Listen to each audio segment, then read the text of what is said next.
Ya, jumpa lagi dalam bahasan farmakognosi. Nah, kali ini kita akan membahas tentang terpenoid. Jadi, terpenoid itu termasuk dalam metabolit sekunder.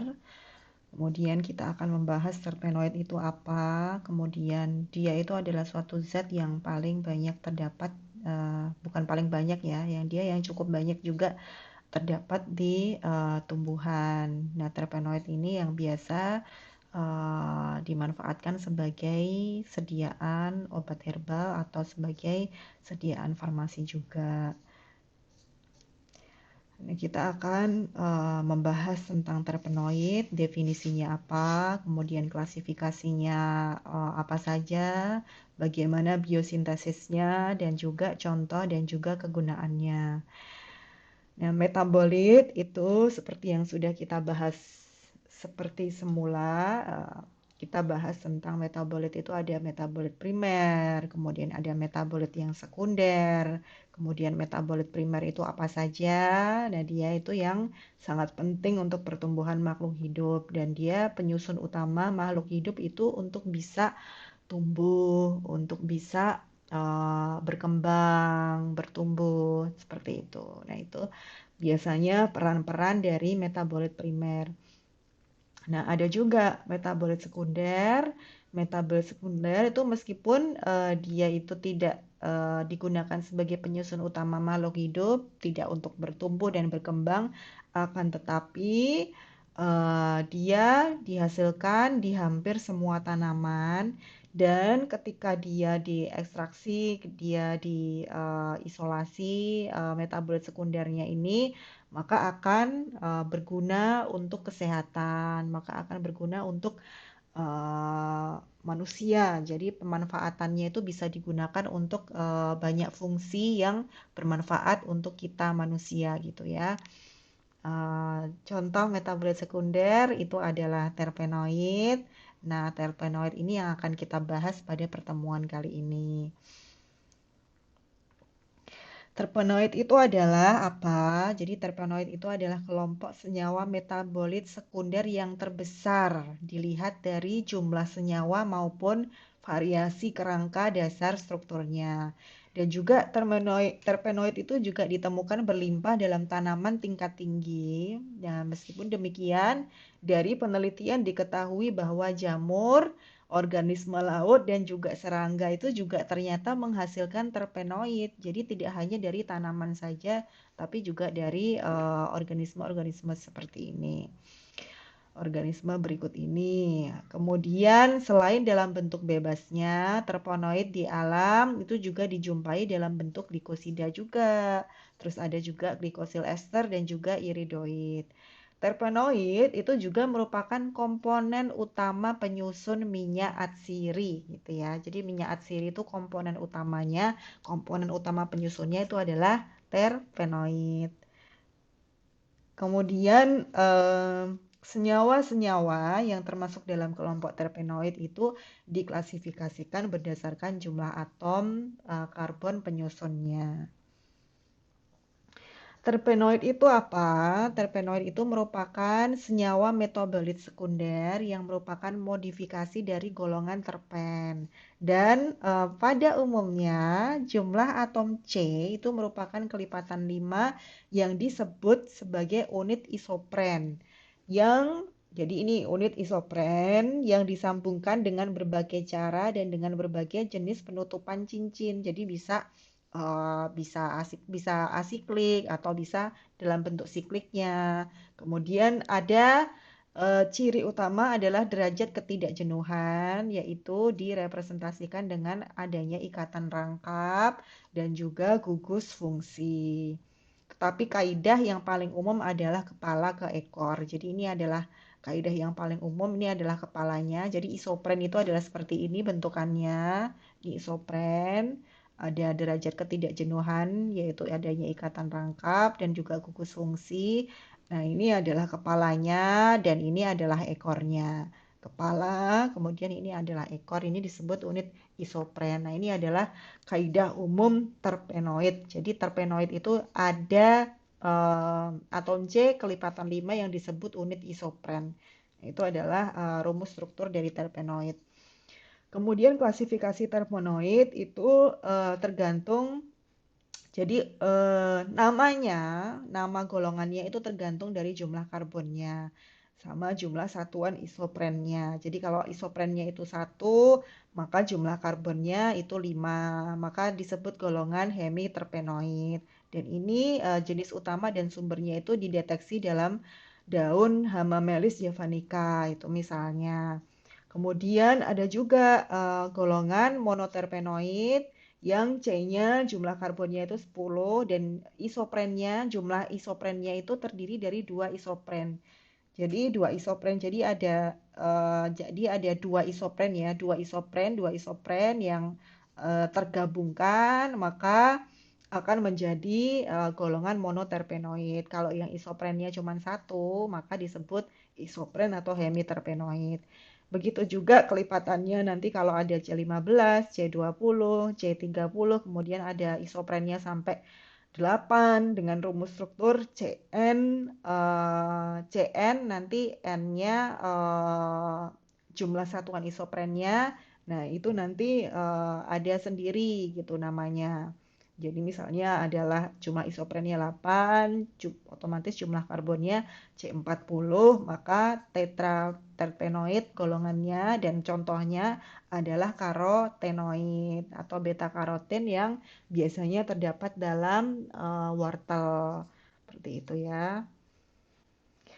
Kemudian untuk senyawa terpenoid sendiri, kalau monoterpenoid itu sumbernya itu bisa dari minyak atsiri. Nah, contoh senyawanya nanti adalah campor, kemudian timol. Nama tumbuhannya itu kalau campor itu dari kamfer, kalau sineol itu dari kayu putih. Kemudian kalau yang sesquiterpenoid itu sumbernya itu juga minyak atsiri, itu macam-macam contoh senyawanya itu ada artemisinin, ada kamomil. Kalau kamomil itu dari bunga matrisia. Kemudian kalau valerian ini yang bersifat sebagai penenang juga ya, supaya gampang tidur. Nah, itu berasal dari bunga valerian. Terus ada juga tetraterpenoid, kemudian ada politerpenoid itu misalnya dari karet alam. Kemudian nama tumbuhannya adalah Ficus elastica atau karet. Nah, kita bicara tentang hemiterpenoid atau yang cuman berasal dari satu unit isopren saja. Jadi hemiterpenoid itu adalah satu unit isopren. C-nya, jumlah atom C-nya adalah 5 dan itu biasanya ditemukan di tanaman Hamamelis javanica. Nah, ini komponen-komponen aromatiknya adalah seperti ini. Jadi ini adalah single isopren ya, hemiterpenoid. Kemudian ada yang namanya monoterpenoid. Nah, monoterpenoid itu adalah gabungan dari 2 unit isopren, yaitu 10 atom C. Dan ada lebih dari 1000 jenis senyawa monoterpenoid yang diisolasi dari tumbuhan tingkat tinggi. Terus ada juga yang dari binatang laut, dari serangga, dari binatang jenis vertebrata, dan lain sebagainya. Nah, strukturnya berupa isoprenoid C10, jumlah atomnya C10 ya, monoterpenoid itu, dan titik didihnya itu cukup tinggi 140 sampai 180 derajat Celcius. Dalam artian dia itu untuk bisa mendidih itu memerlukan suhu 140 sampai 180 derajat Celcius. Jadi monoterpenoid itu merupakan komponen utama dari banyak minyak atsiri dan mempunyai makna ekonomi yang besar. Misalnya bisa dimanfaatkan dalam farmasi ini, dalam dunia kefarmasian itu atau dalam dunia industri itu minyak atsiri atau monoterpenoid itu biasanya dimanfaatkan sebagai wewangian, sebagai pelarut juga, sebagai untuk menambah bau dan juga rasa. Nah, monoterpenoid khas itu berupa cairan yang tidak berwarna dan tidak larut dalam air dan dapat disuling sehingga dia bisa berbau harum sehingga banyak dimanfaatkan kalau di industri itu sebagai wewangian atau parfum. Kemudian beberapa senyawa itu bersifat sebagai optis aktif. dibuka lagi nanti kimia organiknya optis aktif apa. Kita ingat kembali ya. Kemudian klasifikasi monoterpenoid itu kalau berdasarkan kerangkanya ada yang monoterpenoid rantainya terbuka. Jadi tidak dalam bentuk siklus ya. Jadi rantainya terbuka seperti ini atau asiklik. Kemudian ada yang monosiklik. Monoterpen monosiklik itu maksudnya siklenya, siklusnya itu cuma satu seperti ini gitu ya. Kemudian ada yang bisiklik, ya, siklenya itu ada dua seperti ini. Ini ada dua. Ini yang monoterpen bisiklik. Kemudian kita kenal sesquiterpenoid yang C-nya 15. Nah, itu merupakan senyawa yang mengandung atom C15 dan biasanya dianggap berasal dari 3 satuan isopren. Jadi 3 isopren yang bergabung jadi satu itu menjadi sesquiterpenoid dengan jumlah atom C-nya 15. Nah, sama seperti monoterpenoid, kalau sesquiterpenoid itu juga dia juga banyak terdapat sebagai komponen minyak atsiri dan berperan penting dalam memberi aroma pada buah dan juga bunga. Nah, kemudian sesquiterpenoid asiklik yang terpenting itu adalah farnesol. Jadi, beberapa sesquiterpenoid lakton itu juga berdaya racun dan merupakan kandungan tumbuhan obat yang sudah banyak digunakan. Nah, sesquiterpenoid ini juga berfungsi sebagai penolak serangga dan bisa dimanfaatkan dalam industri ya, itu sebagai insektisida. Karena yang mengandung yang berdaya racunnya itu tadi untuk serangga, maka bisa dimanfaatkan sebagai insektisida. Kemudian bisa juga fungisida atau pembasmi fungi atau jamur atau pembasmi serangga atau insektisida. Nah, contoh-contoh senyawa sesquiterpenoid itu adalah santonin, gamma bisabolena atau farnesol. Nah, untuk farnesol C15H26O itu dia bisa ditemukan di beberapa minyak yang esensial. Itu contohnya pada citronella, neroli, pada lemongrass, pada mawar dan mas, pada balsam dan tolu. Dan ini digunakan itu untuk memperkuat bau yang manis, memperkuat bau yang harum, dan juga farnesol ini bisa digunakan sebagai essence untuk parfum yang berbau floral atau berbau bunga gitu ya. Jadi dia itu bisa menguatkan bau dan dia bisa berfungsi sebagai kosolven yang meregulasi volatility atau volatilitas atau penguapan dari odorannya. Nah, ini biasanya digunakan spesial pada parfum yang berbau lilac. Jadi farnesol ini adalah ini ya.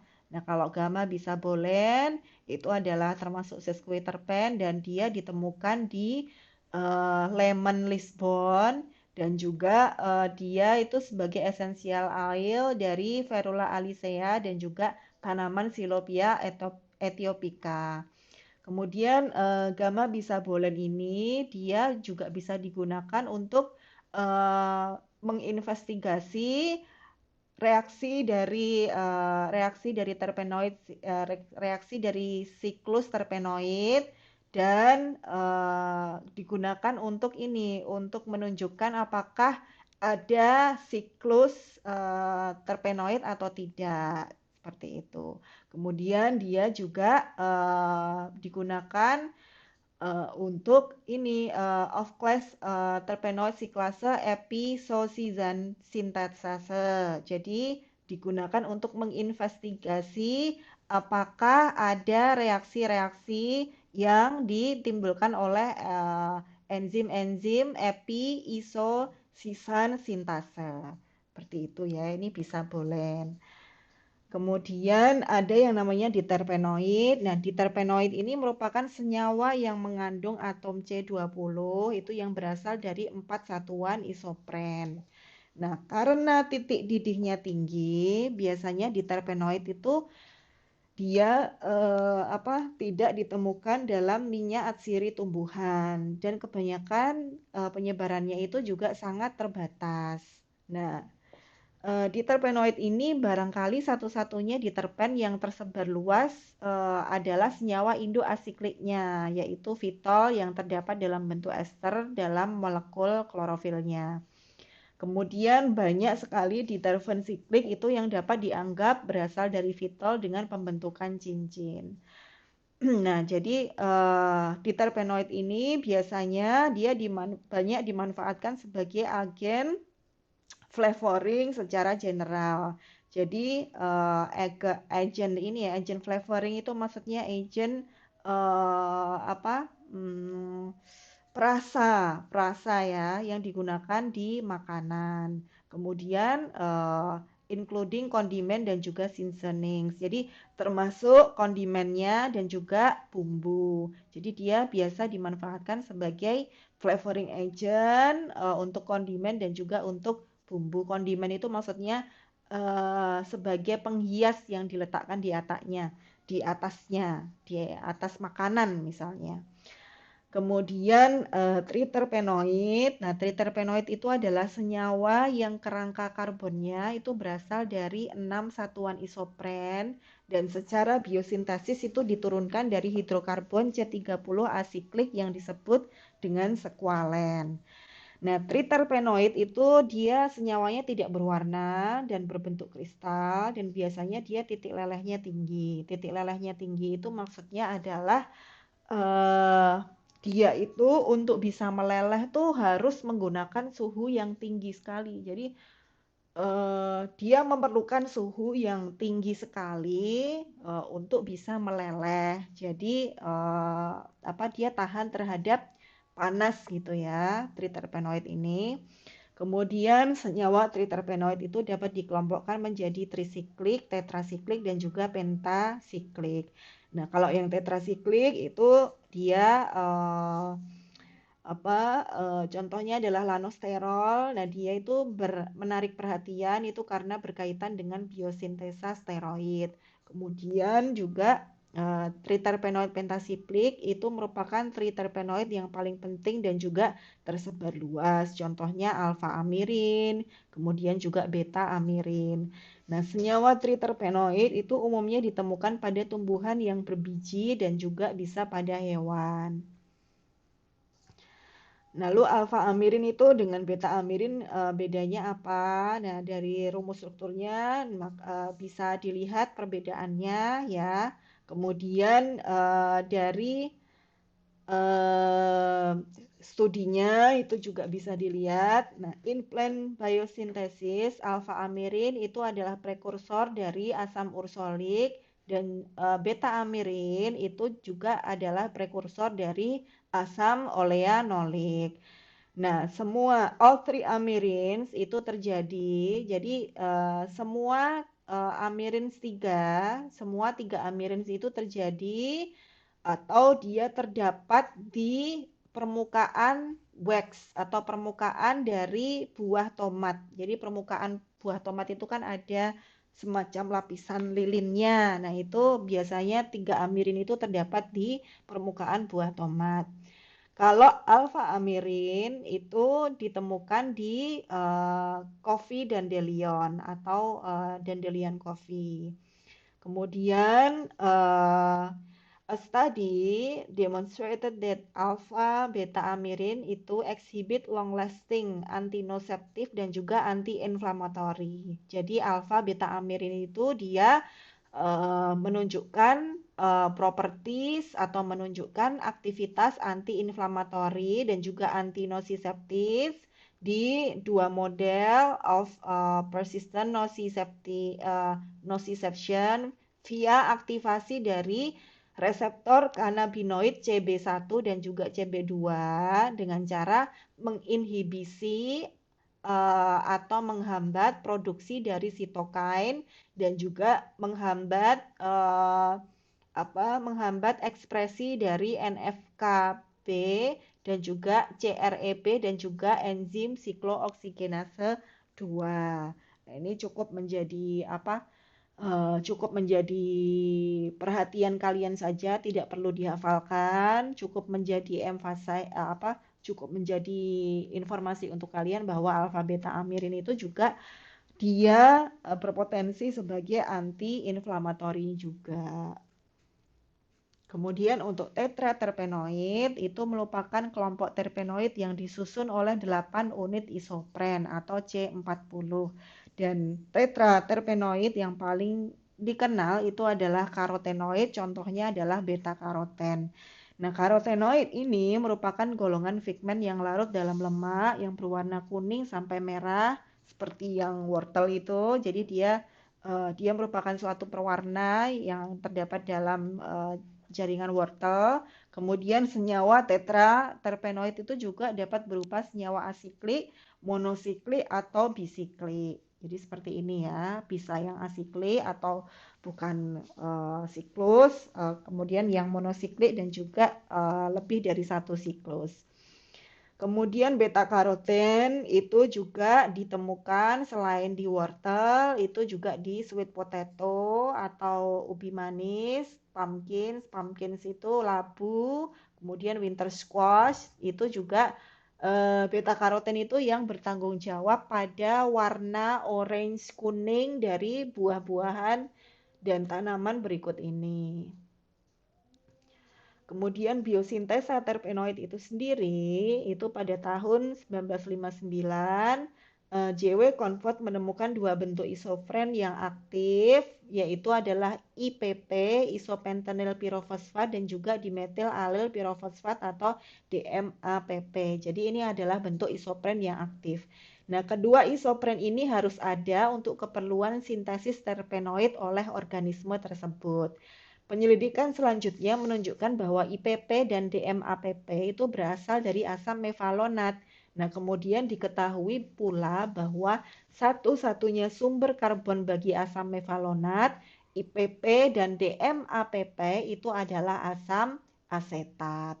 Jadi sumber karbon bagi asam mevalonat, IPP dan DMAPP itu adalah dari asam asetat, gitu ya. Jadi IPP itu dia tuh asalnya dari asam mevalonat, di mana asam mevalonat itu karbon yang dibentuk di dalamnya itu berasal dari sintesis asam asetat. Kemudian secara umum biosintesa dari terpenoid itu terjadi melalui 3 tahap reaksi dasar, yaitu pertama itu pembentukan isopren aktif yang berasal dari asam asetat melalui asam mevalonat.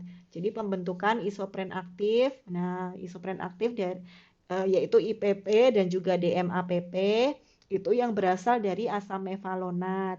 Nah, asam mevalonat ini jadi karbon yang ada dalam IPP, DMAPP, kemudian asam mevalonat itu dia berasal dari asam asetat. Kemudian penggabungan kepala, ini yang kedua adalah penggabungan kepala dan ekor dua unit isopren itu akan membentuk mono, sesqui, disester dan juga politerpenoid. Seperti ini ya. Jadi penggabungan misalnya penggabungan eh, dua isopren itu nanti menghasilkan C10, terus bergabung lagi isoprennya itu nanti C15, C20, C25 menjadi C30, C40. Jadi ini biosintesisnya ya. Jadi ketika bergabung C-nya itu semakin panjang atau semakin banyak C-nya sehingga golongannya nanti namanya akan berbeda lagi. Contohnya juga akan berbeda lagi. Kemudian penggabungan ekor dan ekor dari unit C15 atau C20 itu menghasilkan triterpenoid dan juga steroid. Ya. Kemudian untuk bioaktivitas dari terpenoid itu adalah sebagai antiseptik, kemudian bisa sebagai ekspektoran, bisa sebagai spasmolotik dan juga sedatif, dan monoterpenoid yang sudah dikenal banyak itu dimanfaatkan sebagai bahan pemberi aroma makan dan parfum, dan ini merupakan senyawa komersial yang banyak diperdagangkan. Jadi itu ya manfaat terpenoid lebih ke pemberi aroma makan dan juga parfum. Kemudian senyawa terpenoid itu banyak yang berfungsi sebagai fungisida juga atau bersifat racun terhadap serangga, dan ada juga senyawa diterpenoid yang bekerja sebagai obat anti tumor karena efek sitotoksiknya. Jadi efek yang bisa membunuh sel tumor atau sel kanker yang berkembang, dan ada yang mempunyai aktivitas antivirus juga. Nah, beberapa triterpenoid itu juga menunjukkan aktivitas biologi, dan senyawa ini merupakan komponen aktif dalam tumbuhan obat yang telah digunakan untuk penyakit termasuk diabetes, kemudian gangguan menstruasi, patukan ular, gangguan kulit, kerusakan hati, dan juga malaria. Nah, itu tadi ya, kita sudah mengenal tentang terpenoid. Semoga bermanfaat ilmu dari Ibu. Kita akhiri kuliah ini. Wassalamualaikum.